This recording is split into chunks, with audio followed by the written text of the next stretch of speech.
સુરતના કામરેજમાં ખરાબ રોડની સ્થિતિ સામે કોંગ્રેસ આક્રમક બની છે। તાલુકા કોંગ્રેસે રોડ નહીં તો ટોલ નહીંના સૂત્રોચ્ચાર સાથે વિરોધ પ્રદર્શન કર્યું। આ દરમિયાન કામરેજ પોલીસે કોંગ્રેસના આગેવાનોની અટકાયત કરી, જેમાં તાલુકા કોંગ્રેસ પ્રમુખ ભગવાન ભોકળવા સહિત અન્ય નેતાઓને પોલીસ સ્ટેશન લઈ જવાયા। ખરાબ માર્ગોના કારણે વાહન ચાલકો ભારે હાલાકી ભોગવી પડી છે। આ મુદ્દે સ્થાનિકોમાં રોષ ફેલાયો છે અને રોડના સમારકામની માંગ ઉઠી છે।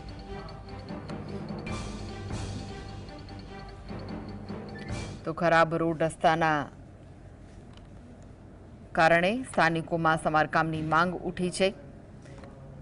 खराब वाहनों कारणे खराब मार्गों कारणे वाहन चालकों ने भारे हालाकी भोगववी पड़ी रही है।